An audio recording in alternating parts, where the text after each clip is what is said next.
वर्णमाला के बारे में जानेंगे। वर्णमाला हम छोटी क्लासों में अच्छे से पढ़ चुके हैं। yes, इसको एक बार अच्छे से गहराई से जानेंगे। वर्णमाला, वर्णमाला से क्या बनती है? अपनी भाषा बनती है। भाषा क्या है? हम एक दूसरे से अपनी बातें पहुंचाते हैं, अपनी मन की बातें उनको बता सकते हैं, समझा सकते हैं, दूसरों की समझ सकते हैं।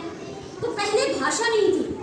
शुरुआत में सबसे छोटी इकाई भाषा की, इस वर्णमाला से भी छोटी, सबसे छोटी इकाई थी ध्वनि, जिसको हम कह सकते हैं आवाज। आवाजें तो होती थी, लेकिन उसको समझने के अलावा हम लिख नहीं पाते थे। टहनी गिरी हम समझ जाते थे, टहनी गिरने की आवाज। चम्मच गिरी हम समझ जाएंगे कि ये चम्मच गिरी है, लेकिन उसको कहीं लिख सकते थे क्या? नहीं। फिर उसको हमने लिखने की कोशिश की, तो लिखने में उन ध्वनियों को सबसे पहले हमने लिखा वर्णों के माध्यम से। बिल्कुल छोटी छोटी ध्वनियां, क, छ, ज, अ, आ, ये सारी ध्वनियां मिलकर के क्या बनी? वर्णमाला बनी। इनको हम कहेंगे वर्णमाला। इन वर्णों से ही हमने आगे शब्द बनाए, वाक्य बनाए, क्या बनी? हमारी भाषा बनी।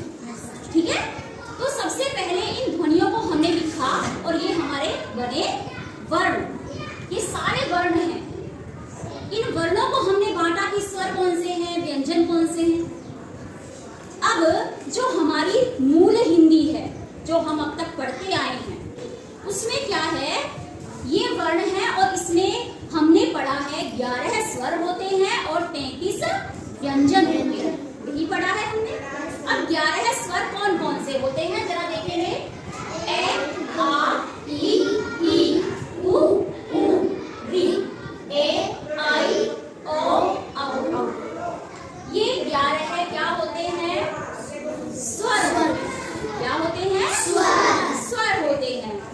अब 33 व्यंजन भी गिन लेते हैं। क, ख, ग, घ, ङ। आप इसको क्या बोलते हैं? ङ, च, छ, ज, झ, ञ, ट, ठ, ड, ढ, ण, त, थ, द, ध, न, प, फ, ब, भ, म, य, र, ल, व, श, श, ह। इनमें भी अंतर है तीनों से बोलने में। तो यहाँ तक, यहाँ से यहाँ तक जरा गिनिए।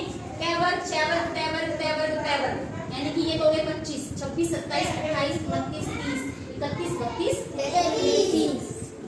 ये 33 स्वर हैं। अब इनमें धीरे धीरे और वर्ण जुड़ते गए। अंग, अह। अब इनको मिलाकर के कितने स्वर हो रहे हैं? 13। तो कहीं इनको 13 स्वर भी कहते हैं, वरना ये दो जो वर्ण हैं इनको कहते हैं अयोगवाह। क्या कहते हैं? अयोगवाह। अयोगवाह कहते हैं। ये अनुस्वार है, ये विसर्ग है।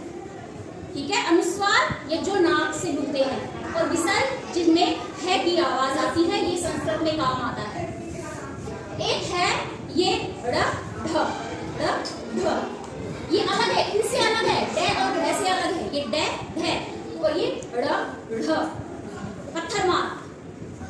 तो ये जो ड़ और ढ है, इन दोनों को उच्छित्त बोलते हैं। उच्छित्त वर्ण यानी कि जो उखड़े हुए वर्ण, उखड़ के बोलते हैं। ये ड़, ढ, ये हो गए दो, ये व्यंजन में आएंगे। फिर ये संयुक्त वर्ण है, इनमें मिले हुए हैं। इनको मैं बाद में आपको समझाऊंगी। क्ष, त्र, य, ये 3 क्या है? संयुक्त वर्ण। और एक संयुक्त वर्ण होता है श्र। ये भी मिलता है, जिसमें हम प्रधानाचार्य को जब एप्लीकेशन लिखते हैं तब हम लिखते हैं श्री, ये वो वाला श्र। तो ये 4 क्या है? संयुक्त वर्ण है। क्या है ये? संयुक्त वर्ण। संयुक्त वर्ण। अब इनको गिनो, 33 में इनको जोड़ो। 33, 34, 35, 36, 37, 38, 39। कितने हो गए? 39। 39 और 13 है, गिनो। 41, 52। कितने हो गए? 52। तो अपने टोटल वर्ण कितने हो गए?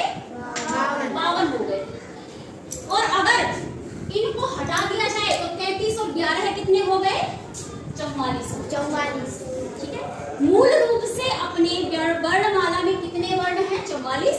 और उसके बाद जो जुड़ते गए 52।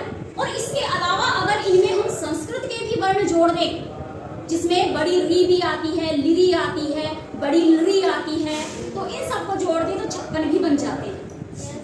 ओके, इनमें ये स्पर्श के आधार पे ये कहाँ से बोले जाते हैं? उच्चारण स्थल के आधार पे इनके नाम है अलग अलग। ये रे ले वे, ये रे ले वे, इनको बोलते हैं अंतस्थ वर्ण, क्योंकि ये देखना अंदर से होते हैं। य र ल व अंदर गहराई से कहीं निकल रहे हैं, तो इसको बोलते हैं अंतस्थ वर्ण। ये श स स ह, ये कैसे बोल रहे हैं? जब हम इनको बोलते हैं मुंह से एक ऊष्मा निकलती है, भाप सी निकलती है। बोल के देखो आप, ह स श, है ना? तो निकलता है ना बाहर, रा से ऊष्मा सी, गर्माहट, तो इसलिए इनको बोलते हैं ऊष्मा वर्ण।